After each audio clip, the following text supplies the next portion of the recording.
qué sentimos cuando cantamos. Qué privilegio poder hacerlo, ¿no?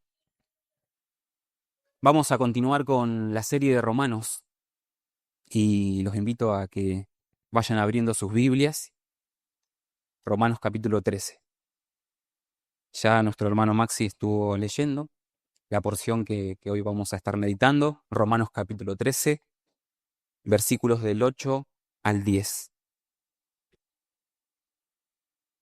Quisiera poder orar encomendando nuestras vidas, nuestras mentes, nuestros corazones a Dios para que podamos estar atentos a lo que hoy nos quiere hablar por medio de su palabra, ¿sí? Señor, te damos gracias por tus infinitas bondades. Te damos gracias porque nos permites experimentar como pueblo santo, Señor, el reunirnos para honrar, para exaltar la gloria de tu nombre, Señor. Gracias porque nos das el privilegio de tener voces para poder abrir nuestras bocas y cantar acerca de tus grandezas, de tus maravillas. Gracias, Señor, porque podemos escuchar las voces de nuestros hermanos. Gracias, Señor, porque nuestros corazones pueden vibrar al ritmo, Señor, de tus verdades. Y te agradecemos porque, Señor, eso es fruto de tu gracia en nosotros. Y ahora, Señor, nos encomendamos al abrir tu palabra, Señor. Tú nos dices que ella es viva, que es eficaz, que tiene el poder para penetrar, para profundizar hasta lo más hondo de nuestro corazón, Señor, cada rincón de nuestro corazón. Y en humildad, Señor, deseamos que así sea. Señor, utiliza tu espíritu para que las palabras, Señor, que nos has dejado en revelación acerca de tu persona, lo que has hecho por nosotros, Señor, y lo que nos demandas hacer en consecuencia a eso, Señor, que realmente pueda ser algo que nos mueva, Señor, a agradarte, que nos mueva a vivir vidas, Señor, que se conformen a tu voluntad.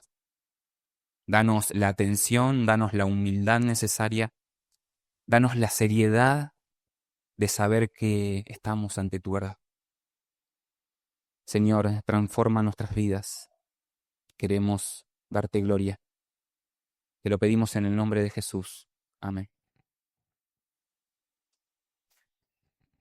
Romanos capítulo 13, versículos del 8 al 10. Titulé este mensaje Una deuda impagable. Y al escuchar esto, automáticamente se enciende una alarma en nuestra mente, porque ¿a quién le agrada vivir con la idea de tener una deuda la cual nunca podrá saldar? Sin embargo, para nosotros los creyentes, la realidad es otra, porque desde el momento en que Dios transforma nuestro corazón a través del Evangelio, entramos en una deuda que no tiene fin. Y quisiera poder recordar junto a ustedes el contexto, cómo es que hemos llegado hasta esta porción.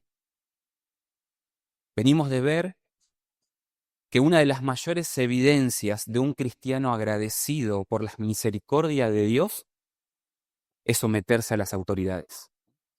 Es eso lo que nos estuvo compartiendo nuestro hermano Maxi el domingo pasado. ¿Y por qué debemos hacer esto? Bueno, en primer lugar, porque fue Dios quien las estableció y quien las establece. En segundo lugar, porque los gobernadores son servidores de Dios para nuestro bien. Por eso nuestra obediencia debe reflejarse en algo que es sumamente práctico. Pagar lo que debemos y no deberle nada a nadie, ¿sí? Es decir, cumplir con nuestras obligaciones como ciudadanos. Ahora bien, conectando con esta idea, el apóstol Pablo hace un juego de palabras que es muy interesante. Nos introduce a una realidad profunda. Él nos dice, existe una deuda que el creyente jamás podrá terminar de pagar, y esa deuda es el amor al prójimo. Como ciudadanos del reino de Dios, tenemos una obligación que nunca se va a poder saldar por completo. Y miren cómo conecta el texto. En el versículo 7, Pablo dice, paguen a todos los que deban. Y luego empieza el versículo 8 diciendo, no deban nada a nadie.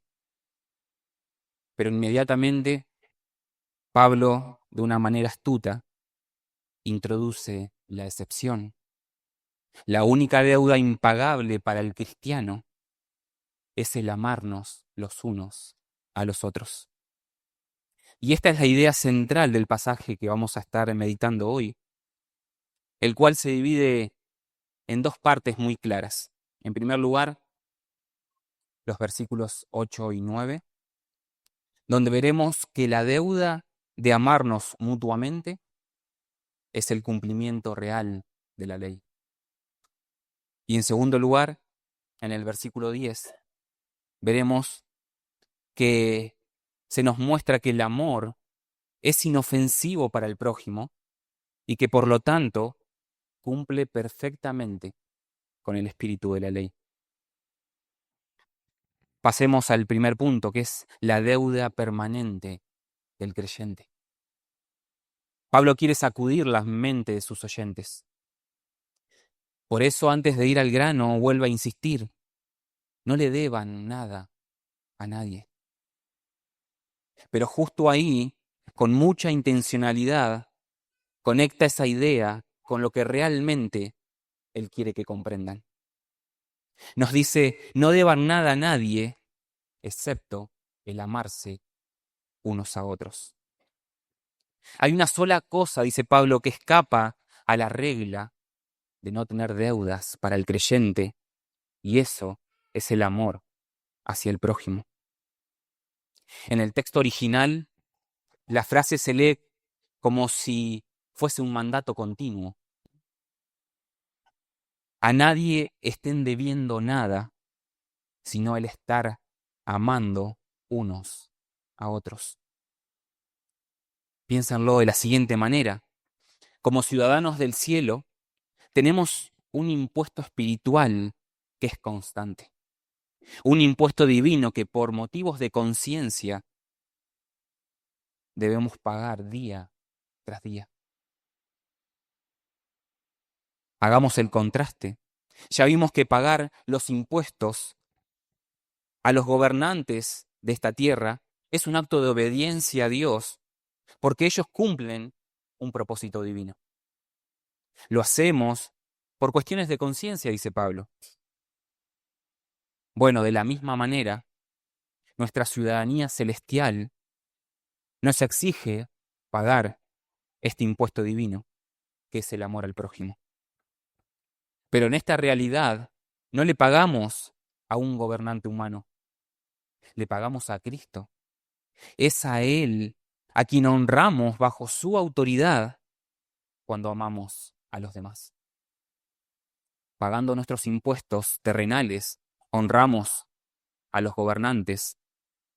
Pagando nuestros impuestos espirituales, honramos a Dios. Ahora bien, es fundamental que podamos entender de qué clase de amor es que nos está hablando Pablo en este pasaje. Vimos que es un mandato que se nos manda a obedecer. Y la palabra que Pablo utiliza para relacionar el amor es la palabra original como ágape. No es un amor basado en sentimientos pasajeros. El amor ágape es un amor incondicional. Es una decisión de la voluntad y un compromiso absoluto con el bienestar del otro. Y escuchen bien, sin importar si lo merece o si se nos va a devolver el mismo favor. Este amor del cual habla Pablo no es un amor frío. Este amor del cual nos habla Pablo no es un amor indiferente y tampoco es un amor forzado. Es un amor que nace del corazón y que no mira las circunstancias. En realidad, es la respuesta natural al amor que como creyentes ya recibimos de Dios. Brota como pura gratitud por su misericordia. Y hago esta aclaración porque hoy en día es muy fácil rebajar el concepto del amor a nuestro antojo, alejándonos de lo que Dios realmente diseñó para los suyos. Y tenemos que tener cuidado con esto. Este deber de amarnos los unos a los otros no se limita, hermanos, a las cuatro paredes de la iglesia. Por el contexto del pasaje, se aplica a todas las personas. De hecho, la palabra prójimo que usa Pablo se traduce literalmente como vecino. Es decir, este mandamiento es para todos aquellos que nos rodean. Y escuchen el argumento que introduce Pablo en la segunda parte del versículo 8. Dice, el que ama a su prójimo ha cumplido la ley. ¿Qué significa esto?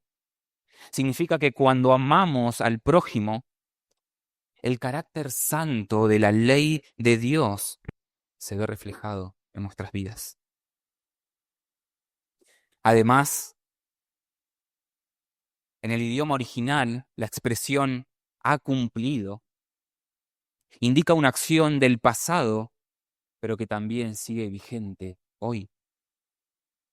No es un cumplimiento pasajero, por lo que podríamos entender que Pablo nos está diciendo que el que ama a su prójimo ha cumplido la ley y la mantiene cumplida. Hermanos, Pablo nos está diciendo que el cumplimiento de la ley en la vida del creyente a través del amor al prójimo debe ser un estado permanente. Pero ¿a qué se refiere Pablo cuando nos habla acerca de la ley? La ley, hermanos, es la guía que revela el carácter santo de Dios y por lo tanto el carácter santo de sus hijos. Antes de Cristo, en el viejo pacto, el ser humano tenía un gran problema. No podía cumplir con las demandas de la ley porque le faltaba la fuente, le faltaba la esencia en su interior que le impulsara a cumplir genuinamente la ley de Dios. No tenía el motor correcto, pero Cristo vino y nos reveló el amor del Padre con su vida, con su muerte y con su resurrección. Y al poner nuestra fe en Él, el amor de Dios vino a habitar en nuestros corazones. Ese amor es la raíz de la verdadera obediencia. Por eso cuando amamos, la ley de Dios llega a su máxima plenitud en nosotros. Recuerden lo que pasa cuando vemos a un niño imitar exactamente lo que hace su papá. Decimos en nuestras mentes, es el vivo retrato de su padre. Bueno, cuando amamos a nuestros prójimos, estamos imitando a Dios. Reflejamos a nuestro Padre y demostramos que le pertenecemos. Ahora, hay algo que debemos tener en cuenta. Esto que Pablo nos está diciendo acerca de amar a nuestro prójimo no deja de lado la ley de Dios. Que Pablo haya mencionado que el que ama a su prójimo ha cumplido la ley, no significa que ya la ley podemos hacerla a un lado y ya no tiene sentido para nuestras vidas. Muchos piensan equivocadamente, bueno, como yo me siento que soy una persona que doy amor, no es necesario que preste tanto atención a lo que la Biblia me dice acerca de Dios. Ya con amar a las personas basta. Sin embargo, eso es un grave error. El teólogo John Murray dice, un cristiano no demuestra amor ignorando la ley, sino guardándola por los motivos correctos. El amor nos da la motivación, hermanos, correcta que el legalismo rígido jamás nos va a dar. Al considerar este mandamiento de amar a nuestros prójimos, hay dos cuestiones que debemos considerar y cuidarnos para no caer en ambos extremos. Por un lado, caer en el extremo del libertinaje, pretender que amar nos hace automáticamente distantes de la ley de Dios. Y por otro lado, el extremo del legalismo, porque buscar cumplir reglas con rigidez, pero sin una gota de amor.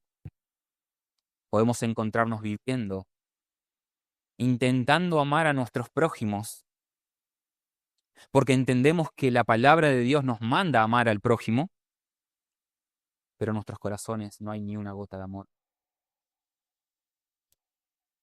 Para demostrar que el amor cumple la ley, Pablo cita los mandamientos directamente en el versículo 9.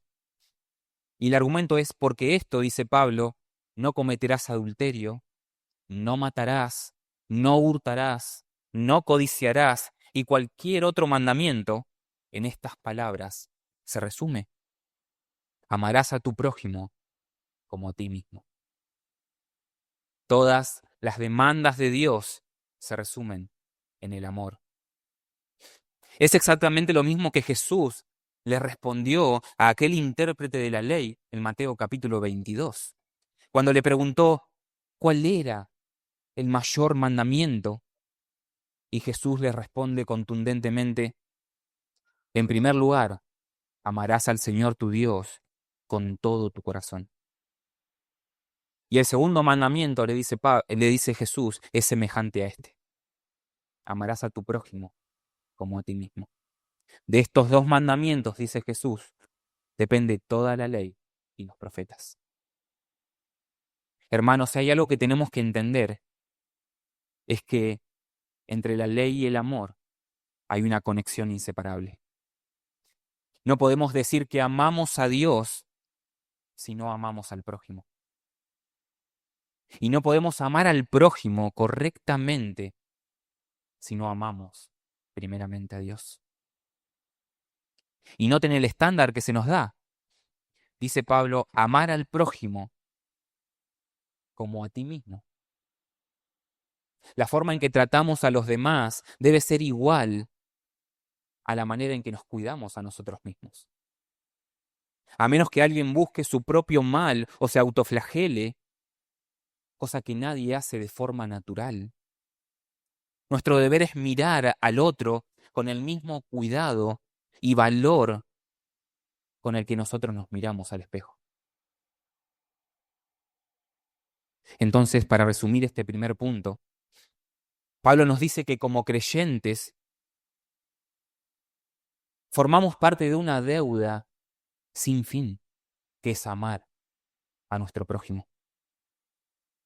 Al hacerlo, dice Pablo, manifestamos que el carácter santo de Dios es una realidad viva para nosotros hoy. Al amar a nuestro prójimo, podemos vivir en plenitud con la ley de Dios.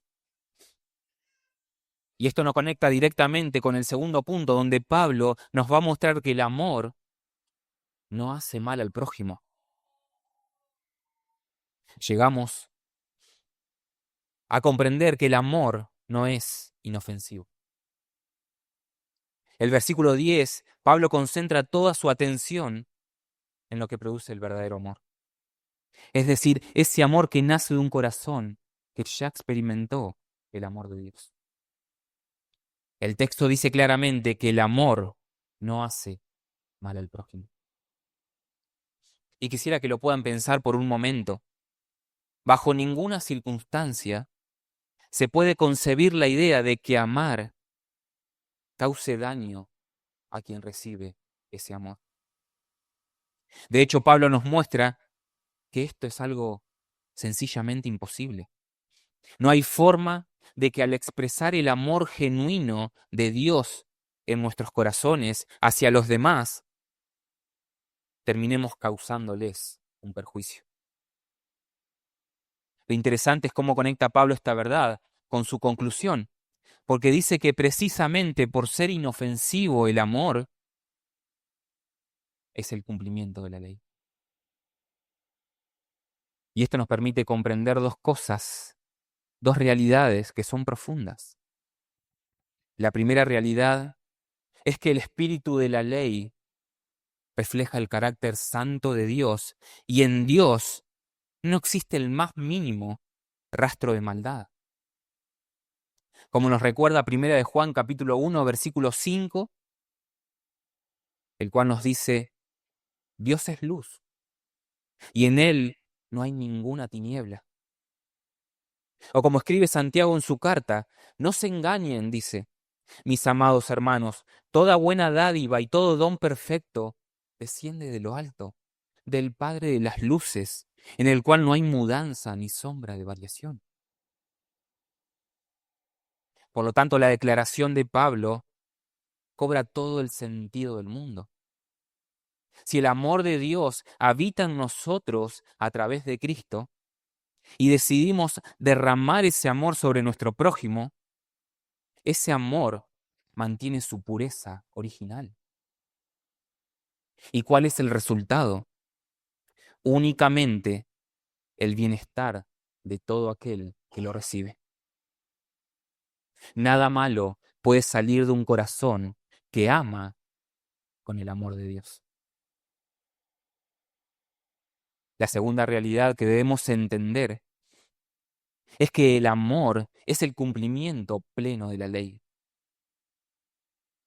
Miren qué manera tan maravillosa tiene Pablo de revolucionar el pensamiento de su época. Porque para los judíos y para los gentiles que vivían en Roma, la ley de Moisés era el estándar máximo de santidad. Eran las reglas que debían seguir ellos a rajatabla. Pero Pablo viene a cambiar las reglas del juego y pone el amor ágape como la clave para entender toda la ley. Y esto nos revela dos aspectos fundamentales sobre la supremacía del amor. En primer lugar, lo que Pablo nos quiere hacer entender es que el amor no destruye la ley de Dios, sino que la completa. En el idioma original, la palabra que se usa para cumplido significa que el amor no viene a anular los mandamientos del Antiguo Testamento, sino que los toma y los lleva a su máxima expresión, cumpliendo el propósito original por el cual Dios los diseñó. Entonces, en primer lugar, el amor cumple la ley porque la lleva a su máxima expresión. Y en segundo lugar, nos dice Pablo, tienen que entender que el amor actúa de adentro hacia afuera. Mandamientos como no cometerás adulterio, no matarás, son prohibiciones externas. Límites que nos dicen qué no hacer desde afuera. Pero fíjense que Pablo argumenta algo superior. Si una persona vive y actúa bajo la ley del amor, hacerle daño al prójimo se vuelve algo imposible por naturaleza. Cuando el amor gobierna tu corazón, ya no necesitas de una regla externa que te diga qué daño debes evitar, porque tu propia naturaleza transformada te impulsa a buscar siempre el bien del otro. ¿Lo pueden ver? La supremacía del amor ya no nos lleva a contemplar directamente los mandamientos externos, porque ahora hay una fuerza interior en nosotros que nos conduce a buscar el bien de aquellos que nos rodean. En conclusión, hermanos, la ley nos frena por fuera, pero lo que Pablo quiere que entendamos es que el amor nos transforma por dentro. Por eso el amor es y siempre será el cumplimiento perfecto de la ley. Por eso el amor es y siempre será el cumplimiento perfecto de la ley. ¿Y cómo es que vivimos esta verdad? ¿Cómo es que podemos aplicarla en nuestra vida, en nuestro día a día? Y Pablo no nos deja simplemente en la teoría, nos lleva a la práctica que quisiera que puedan meditar, viendo 4 maneras de aplicar esta verdad en nosotros. En primer lugar, el amor en las relaciones son una deuda eterna para el creyente. Al definir el amor como una deuda constante, Pablo elimina por completo la idea de que ya hemos hecho suficiente por tal o cual persona. El amor no es una opción que elegimos solo cuando nos sentimos bien o cuando nos cae bien la persona que tenemos al lado. El amor es un mandamiento en el cual debemos ejercitarnos siempre, sea cual sea la circunstancia. No se trata de expresarle amor a quien se lo merece y a quien no. Nosotros no somos Dios como para juzgar si una persona es digna o no de amor. Podemos pensarlo en el contexto del matrimonio. Podemos pensarlo en el contexto de la familia. Podemos pensarlo en el contexto de nuestras amistades. Nunca podemos creer que llegamos a un punto donde podamos decir, bueno, a tal o cual persona ya amé lo suficiente, así que ya no le debo nada. El amor de Dios no funciona así. El servicio y el perdón son los pagos diarios de una deuda que vence cada mañana. Por eso no debes considerar que ya amaste lo suficiente a tal o a cual persona. Porque el Evangelio, si hay algo que Pablo nos quiere dejar en claro, vino a renovar ese pensamiento en nuestras mentes. Entonces te pregunto hoy, ¿es el amor de Cristo una realidad en tu vida que te impulsa a amar a los que te rodean sin medir cómo ellos actúan para con vos? ¿Amás tan solo por contemplar lo que Cristo hizo en tu vida? ¿O estás desobedeciendo este mandamiento por aferrarte a tu propia manera de pensar? Como creyentes, tenemos una deuda, la cual, mientras estemos en este mundo, nunca podremos saldar por completo, y es amar a nuestro prójimo. En segundo lugar, el amor es nuestro filtro de control de daños. Pablo dijo, el amor no hace mal al prójimo. Esto significa que antes de hablar, que antes de actuar, o que antes de tomar una decisión que afecte a los demás, debemos preguntarnos cómo debe operar el amor como un filtro preventivo hacia los corazones de aquellos que nos rodean. ¿Filtramos nuestras palabras a través del amor? Cuando hablas, cuando te expresás, ¿se percibe el aroma de Cristo en lo que decís? Hermanos, como iglesia debemos erradicar por completo el chisme, las críticas y los comentarios que puedan causar daño a nuestro prójimo. Si lo que sale de nuestra boca daña el corazón del otro, eso no es amor. Si nuestras actitudes lastiman, no nacen del amor. Debemos evaluar nuestro comportamiento. Si el amor de Cristo es lo que nos motiva, tenemos que entender que no hay espacio para permitir el daño que podemos causar en la vida de los demás. Debemos mirar a nuestro alrededor y preguntarnos, ¿qué frutos ves en los demás como el resultado de tu trato hacia ellos? ¿Qué frutos ves en los demás como el resultado de tu trato hacia ellos?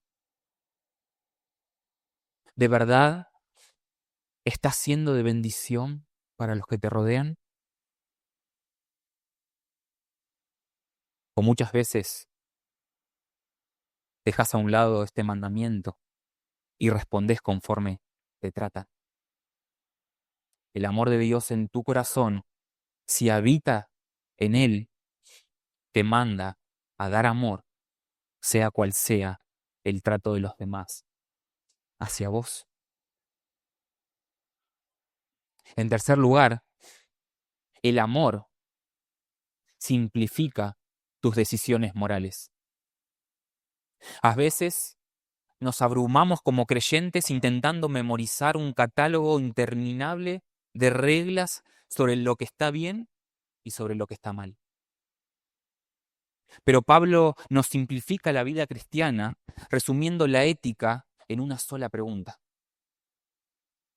¿Esto que voy a hacer construye o destruye a mi prójimo?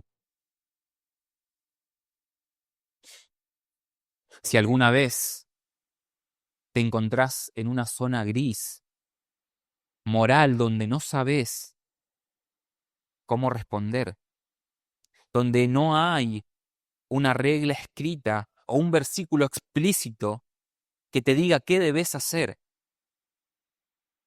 deja que la ley del amor decida por vos. Si lo que vas a hacer va a debilitar, va a ofender o va a hacer tropezar a alguien más, la decisión correcta es una sola, y es abstenerse de hacer eso. Y no solamente abstenerse, sino buscar amar a pesar de. Entonces, quisiera que te preguntes si es el amor lo que rige tus respuestas diarias. ¿Es el amor lo que te lleva a abrir tu boca y responder a los demás? ¿Es el amor lo que primero viene a vos cuando buscas responder en tu comportamiento hacia los demás? ¿Tiene el amor un asiento en tu mesa a la hora de tomar decisiones cada día? Y por último lugar, quisiera que puedas meditar en lo siguiente. Tu prójimo es tu propio espejo. El mandamiento dice, amarás a tu prójimo como a ti mismo. Todos nosotros, si somos sinceros, usamos un estándar altísimo para cuidarnos, para protegernos, para considerarnos y justificarnos cuando nos equivocamos. Bueno, Pablo nos exige exactamente lo mismo, utilizar ese mismo estándar con los demás. Cuando alguien te ofenda o cuando alguien no responda como vos esperás, aplicale la misma paciencia, aplicale la misma gracia, aplicale el mismo amor, aplicar los mismos atenuantes que te gustaría que ellos usaran con vos cuando cometes un error. No te creas más importante que los demás. Amalos con el mismo esmero con el que te amás y te cuidás cada día. Esos cuidados que te das a ti mismo son los que deben buscar, amar y ser evidenciados en tus prójimos. Entonces, ¿cómo estás viviendo? ¿Estás siendo egoísta en tu manera de amar? ¿Tratás a los que te rodean como te tratás a vos mismo? ¿Los ves a los demás como te mirás a vos mismo? Hermanos, tenemos que entender lo que el Evangelio vino a transformar en nuestras vidas. Ya la manera de relacionarnos con nuestros prójimos no está condicionada con nuestra vieja naturaleza, donde el pecado nos llamaba a responder conforme nos trataban, donde el pecado nos hacía vernos hermosos a nosotros mismos y amar a nosotros mismos, pero a los demás teníamos la posibilidad de elegir si deseábamos amarlos o no. En nuestra naturaleza caída, el amor propio entronaba nuestros corazones. En nuestra nueva naturaleza en Cristo Jesús, el amor al prójimo debe entronar nuestros corazones. El Evangelio vino a transformar todas nuestras vidas. Por eso el Evangelio, obrando a través del amor de Dios en nosotros, dice Pablo, nos conduce a cumplir perfectamente la ley de Dios. Dios reveló su ley como una manifestación de su santidad, de su carácter santo. Ahora su ley, en el nuevo pacto, debe estar grabada en nuestros corazones. Y si su ley está grabada en nuestros corazones, debemos manifestar en nuestras vidas el carácter santo de Dios, el amor de Dios. Entonces, no anulamos la ley, sino que ahora, por medio del sacrificio de Cristo y su obra por nosotros, tenemos lo que necesitamos para poder manifestar genuinamente el amor de Dios al mundo. La verdad de Dios en nuestras vidas, su espíritu en nosotros, nos capacita cada día para poder dar a conocer a los que nos rodean el carácter de Dios. Entonces, ¿qué es lo que tu vida refleja?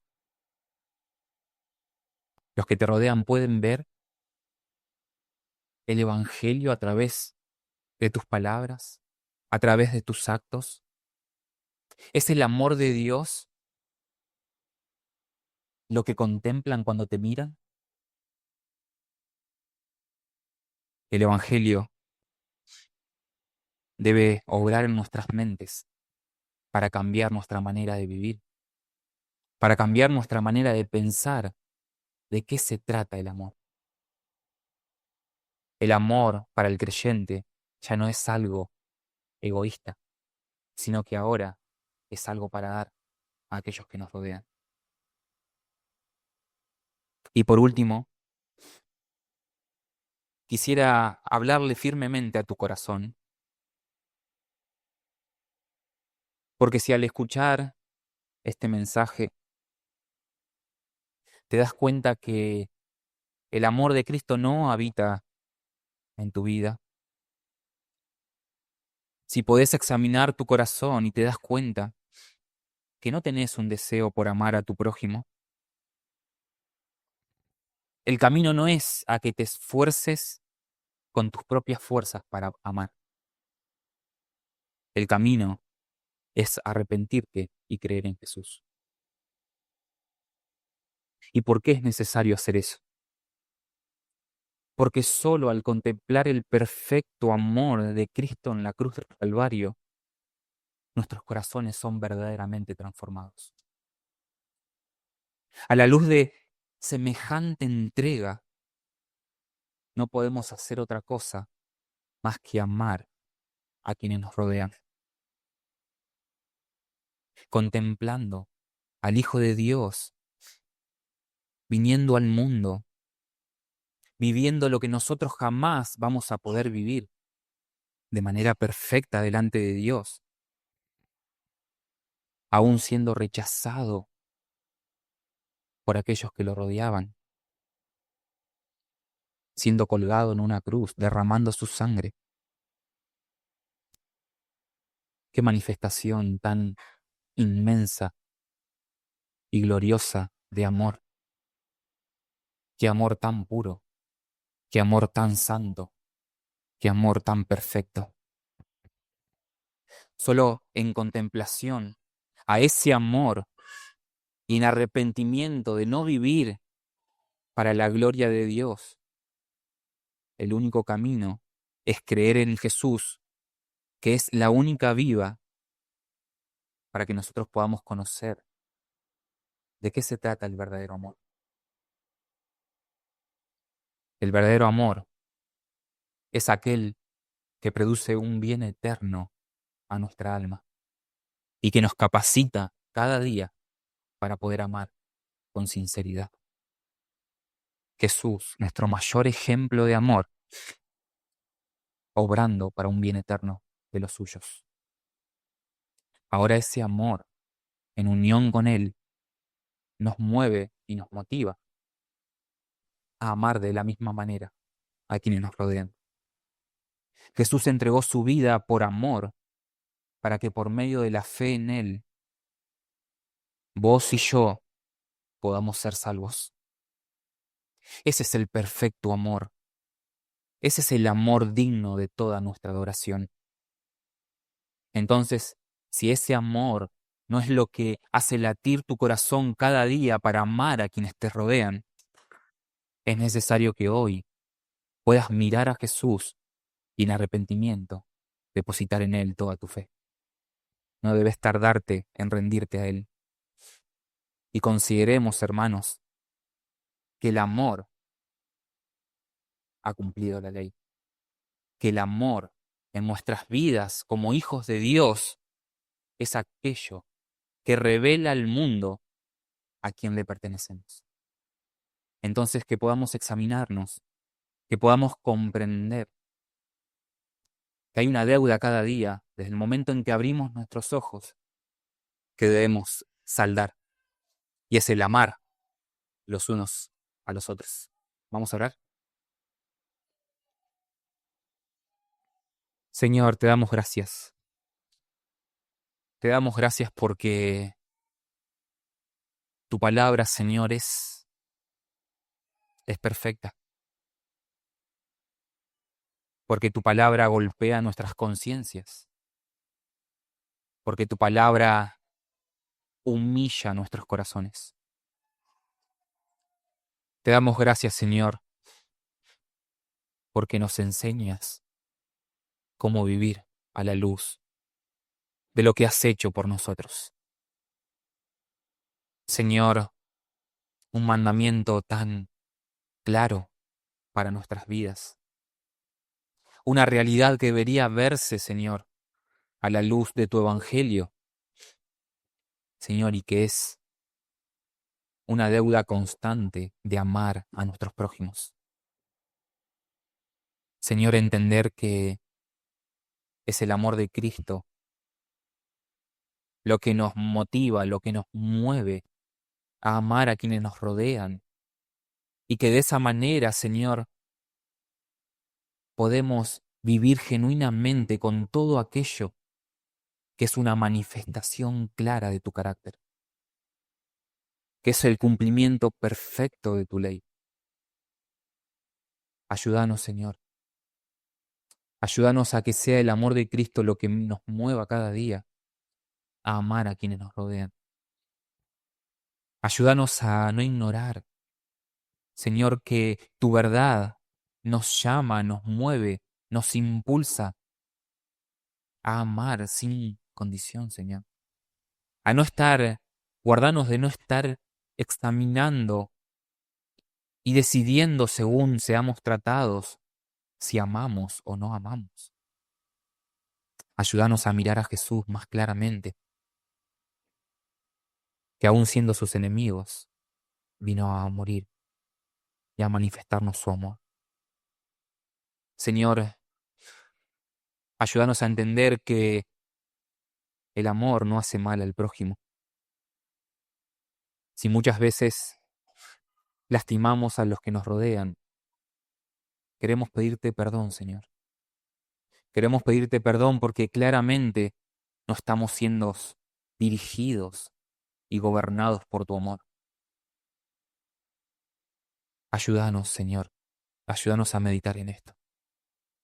Porque al hacerlo, al amar a nuestros prójimos, Señor, es que estaremos dándote a conocer al mundo. Señor, que el amor no sea algo que simplemente lo practicamos en la iglesia, sino que cuando salgamos al mundo, con las personas que no te conocen, que no creen en vos, podamos, Señor, mostrar el mismo amor para que puedan ver a Jesús.